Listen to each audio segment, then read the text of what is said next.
Okay, let me thank the organizers for their kind invitation to this meeting. Unfortunately, if I look out of the window, I don't see Vienna, but I see Croatia. That's a pity. Okay. So this is joint work with Giovanni Bellettini and Franco Pasquarelli, dates some few years ago. But I never spoke about this subject before. Unfortunately, Franco Pasquarelli passed away 2 years ago, so let me take the opportunity to recall him. And also, I would like to recall this mathematician, John Conway, which is the kind of mathematician that I like most, because he was curious about everything and working on a lot of subjects, not related to our subject, perhaps, but in many subjects, and also a lot of recreational mathematics, friend of Martin Gardner. So let me start. Motivation is that very beautiful part of mathematics that deals with minimal surfaces. Specifically the plateau problem, and specifically yet what we can get using soap films. So catenoid in the picture. Of course, there are a lot of completely different approaches to this problem. There are a lot of people involved in this subject, and the list goes on forever. But a few names I try to write down here. Minimal surfaces we can generalize to higher dimension. This is Simon's cone, very famous. But also we can state the minimal surface problem in 2 dimensions, and this is the Steiner problem, which has deep interconnections with what I will speak about. Let me remind very briefly what happens to a soap film far from its boundary, far from the frame. We have a result due to Jean Taylor. Okay, she mathematically proved what already Plateau wrote and knew about. So in a film, we have typically a stratification of 3 kinds of objects. We have large portions, 2D portions where mean curvature is 0. Then we have triple lines meeting at 120 degrees, so-called Y singularities by Jean Taylor. And then these isolated points, tetrahedral points, let's call them that way, T singularity in the terminology of Taylor. The typical example is the barycenter of a regular tetrahedron connected to the 4 vertices. But this is internal regularity, but at the boundary, the situation is much more intriguing and far less understood. So we can have a lot of different situations. Let's take the case of a trefoil knot. The photo is unfortunately of low quality, but it's a real soap film. You can find it in a paper by Parks. And then there are some pictures due to Brecchi. Brecchi made a lot of pictures, computer-generated images. And you can see a lot of different solutions for the same trefoil knot boundary. Below, you can see my mouse, I hope. There is a Möbius strip. Here on the right, there is a solution which is an oriented but not simply connected surface. It's difficult to understand from this picture, but I can assure you. But then below here, we have a solution with triple lines, for example, down here, that meet the boundary, the triple knot. So we have a situation where a triple line meets the wireframe. And on the top here, we have a situation in which not all of the boundary is attached by the film. This is a so-called partial wetting phenomenon, which I guess is quite not well understood, and it's very important. And the starting point for my presentation is the tetrahedron. So if you dip a tetrahedral frame into soap water, what you get is invariably this configuration. On the right, there is a computer-generated image in which you can see the red lines. These are triple lines, Y singularities, and a T singularity in the center. We must, to tackle this problem, we must find a way to constrain the mathematical solution to wet all 6 edges. This is what we want. And find the film with minimal area, with least area.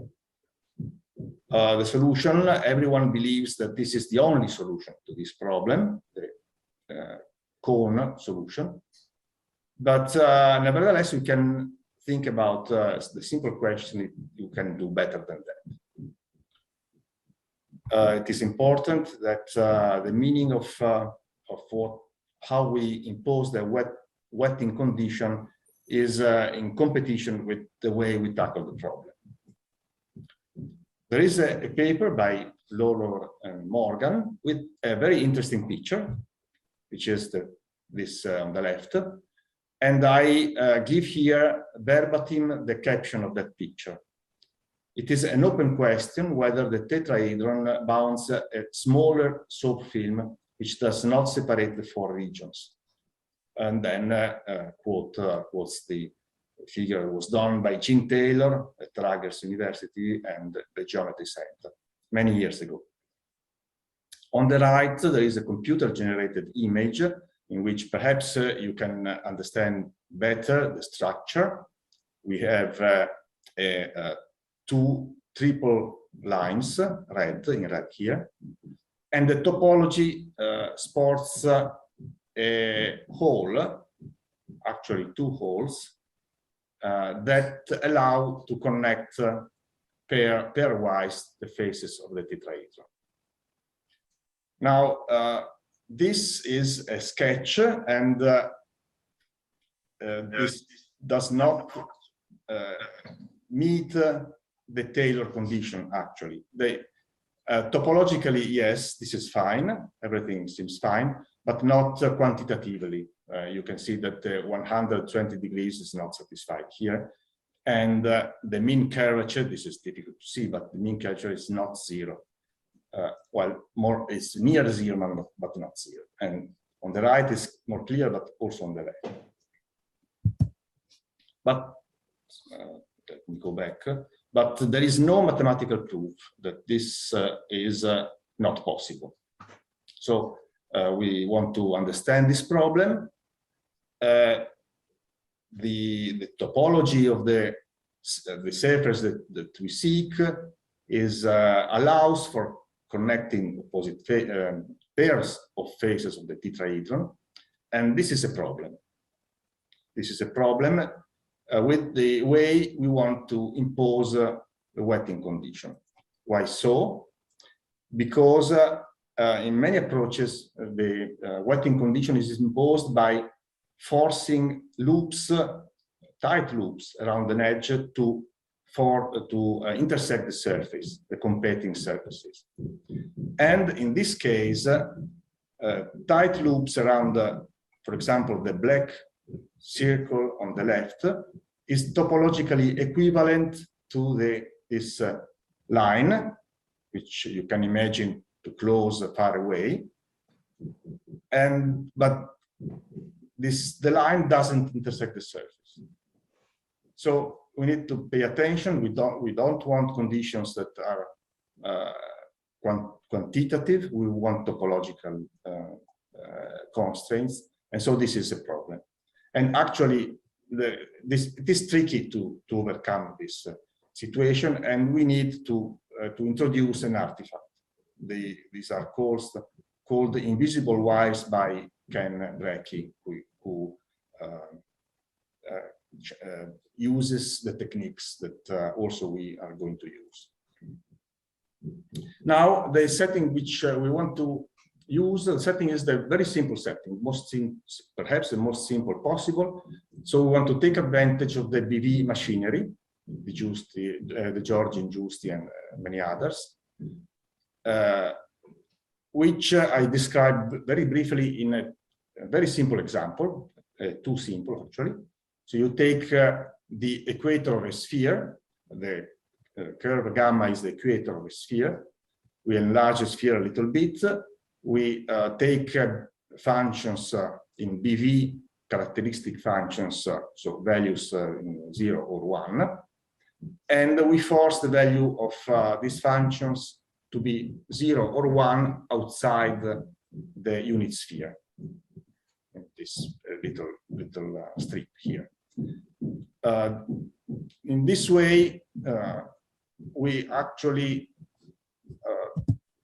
trick the plateau problem into a phase separation problem, which is treated well by the BV machinery. Of course, this works only in very special situations. This curve must be in the boundary of a convex or at least mean convex body. And for example, a knotted curve cannot work with the knotted curves, and also in the presence of triple singularity like triple lines. Two examples of obstructing this approach. The one on the left is not knotted, but in any case it is problematic. Also a very complicated situation one can think of. But for example, take the first example. We have many different computer-generated solutions. The first one from the parametric approach is not physical. The second one is obtained with the software of my brother, Emanuele. This is actually a real film, can be achieved as a real film. And the third one is interesting because we have here again the partial wetting phenomenon. So how do we overcome the problem with BV? The idea is to construct a cover of the base space. So this idea comes from an idea of Ken Brecky, similar idea. So we take the base space, which is say R3 without our curve, our set bounding set, and we take a number of copies and we construct a cover of N. For Y is the covering space and P is the projection. The degree is for us is finite, and we shall try to take K as small as possible. So now the problem is find U in BV of the larger cover Y, an indicator function, the values 0, set 0, 1, and we need to force a constraint. This means that that U is the indicator function of a section of the cover space. So U is 1 at each fiber, U is 1 at one point, and 0 on the other. Let's skip this, that's important. The first example is the most simple possible, double cover. We start with the knot, for example, and we construct a cover by taking a cipher surface of the knot. We cut 2 copies of the base space M, and we glue them again by with an interchange of the 2 decks.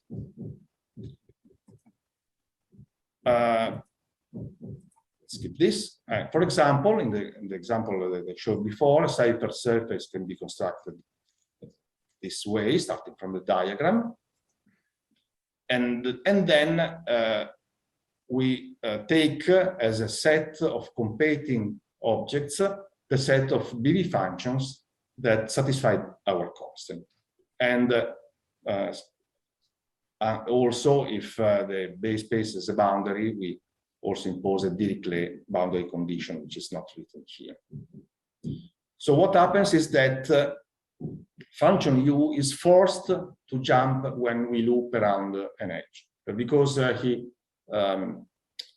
we move actually from one point of the fiber and to another point of the same fiber, and u cannot have the same value in these 2 points. And this is so this gives the wetting condition. We introduce the energy, which is the total variation, divided by 2 because in the projection we have the jump set computed twice, so we have to half the energy in this way. And in this setting, the energy of u is actually the area of the projected jump set of u. And now I go to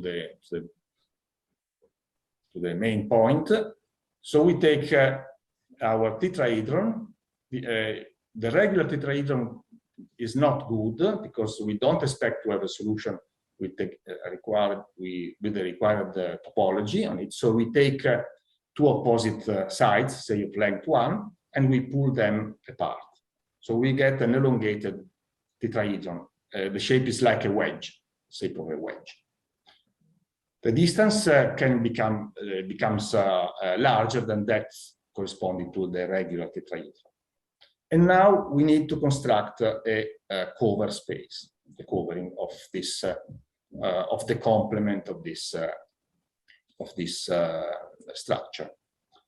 Now the degree must be at least 3 because we have triple lines, triple curves, and in that case we cannot k equals 2 is not enough.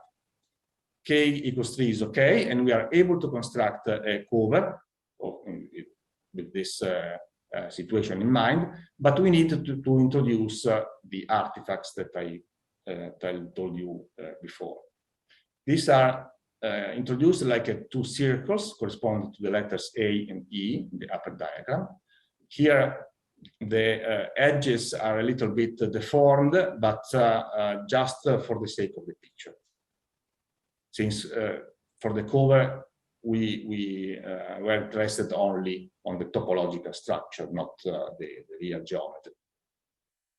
Now we take 3 copies of the complement of this diagram here, and we cut the 3 copies along the shaded surface illustrated down here, and we glue them back, these 3 copies, 3 decks, by interchanging the levels according to some permutations that are written here.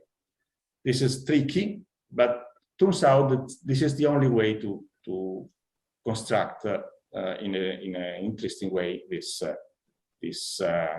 covering. What is interesting is that we have cyclic permutations around the edges of the tetrahedron, but we have only a swap of 2 decks across the 2 disks bounded by the invisible wires. This is important because in this way the invisible wires could not interfere with the solution. And then we introduced a set of competing functions, a set of BV functions with values, characteristic function, values 0 or 1. And on each fiber, only at one point, you takes value 1 and 0 on the other two. Plus a boundary condition far away from the structure that tells you that the U equal 1 happens in the first deck M1. We can think of deck 1 as the air phase and U equals 0 as the liquid phase. So what happens is that if I cannot write a picture of the covering, it's doesn't fit in R3 in space. But what happens is that if you cross the shaded surface starting from M1, you end up in another deck. In this case, and you end up in the deck 3, one goes in deck 3, and then if you cross again, you end up in deck 2, and then back in deck 1. So there is some way to think of the surface as a separation between air and liquid, and the liquid stays in a parallel universe. It's like if you have 3 parallel universes, and you can walk from one to the other, crossing this shaded surface here. Now the point is that all this machinery is in BV, so we easily get existence of a minimizer. So we minimize our energy, again, factor 1/2, and we have compactness and lower semi-continuity. So we have a minimizer, call it sigma min, and we can compute it, numerically compute it. The computation is made on one of the decks, not on the cover space, but everything is performed in order to get a solution in the setting, in the covering setting that I described before. And this is the picture for H sufficiently large. This is for H equals 3.5, numerical result. This is a numerical result. And the invisible wires are the straight lines, which you can imagine they close far away from the structure. We can compare the area of any solution in this set of feasible, of admissible solutions, and you can bound the area away from 0, for example. This is not really interesting. It tells you that you get something in the limit. Well, when you minimize, you don't get some vanishing solution. But the important thing is that you can compare this area with the solution that corresponds to the cone solution of the tetrahedron. This is true for H sufficiently large, and of course we must compute the result with a specifically constructed surface. We did this with a faceted surface depicted here. This has the correct topology, which is the important part. We are able to compute the surface of this surface because it's made of flat pieces, and we can compare the area of this surface with the area of the minimizer with the topology of a cone. And if mathematically, you can prove that if H is large enough, for example, larger than 16, then you get a smaller area. So, well, what to say, we beat the cone in this way. But unfortunately, this doesn't complete the construction because we have the invisible wires. This can come into the way. So there is a missing point in the prove, which numerically seems not the case, but mathematically we are not able to prove this. We need to impose a so-called non-wetting condition, which states that the minimizer of our energy doesn't interact with the invisible wires. We are not able to prove this, even if numerically this seems the case. What can happen is illustrated in this last picture here, and then I will finish, is that if the invisible wire comes sufficiently near to the tripole curve, here on the left, then the surface can take advantage of the invisible wire by changing the topology in this way. It creates a hole, and it can gain a little bit of energy. The area can decrease a little bit. We think that this doesn't happen if the invisible wire is sufficiently far away from the short edge, but this is a missing point.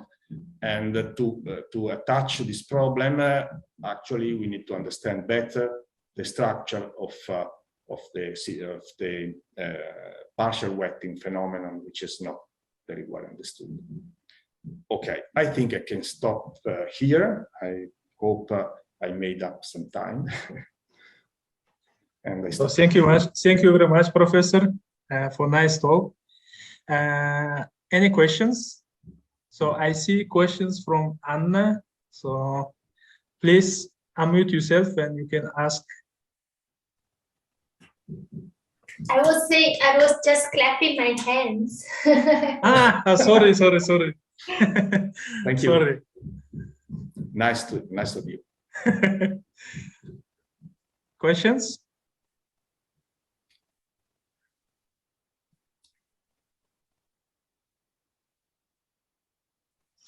So if there are no questions, so we thank speakers today. Just one comment. Okay, Giovanni. It was very quickly mentioned that all this approach reduced the plateau problem in some sense to a problem in BV, even for boundary curves which are not graphs over convex set, etc. So this allows possibly to approximate the plateau problem with the phase field model. Yes, it was written somehow. I didn't say anything about that, but this is one other advantage of this approach, because of course okay, there is a gamma convergence result, and then we can, of course, we have to pay attention because we have a constraint on the fiber which has to be also imposed on the epsilon diffused interface model, or somehow, and that perhaps can pose some difficulties. I don't know, but yes, this is another interesting point.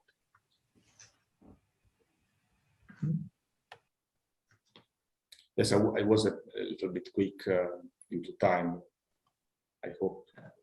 Just a very. So what happens if tetrahedron becomes regular, or at least you make it close to regular? Yeah, nice question. Of course, I tried numerical simulations with H decreasing to the regular situation.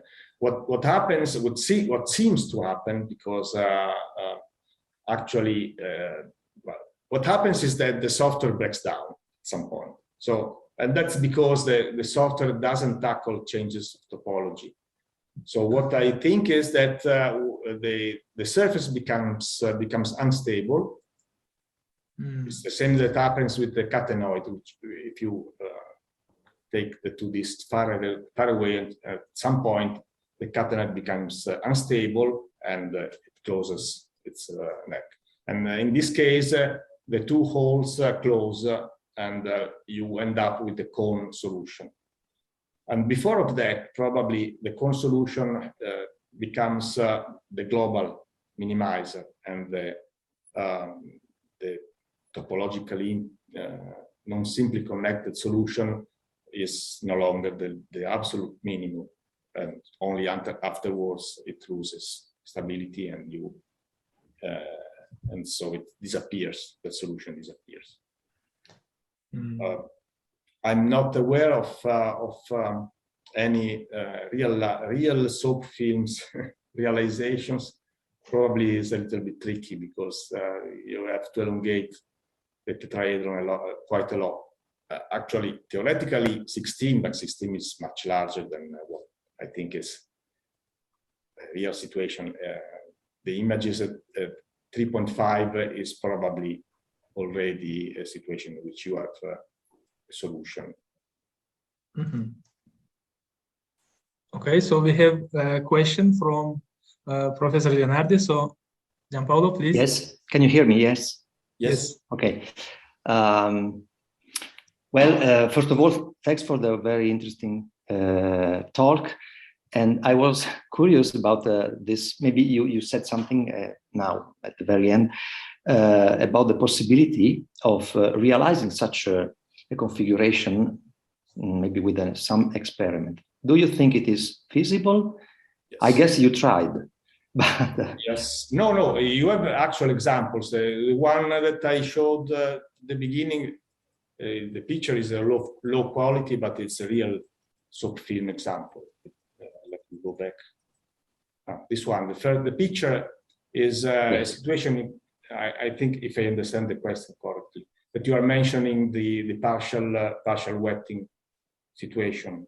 No, sorry, I was mentioning the last construction of the minimizer with the non-trivial topology.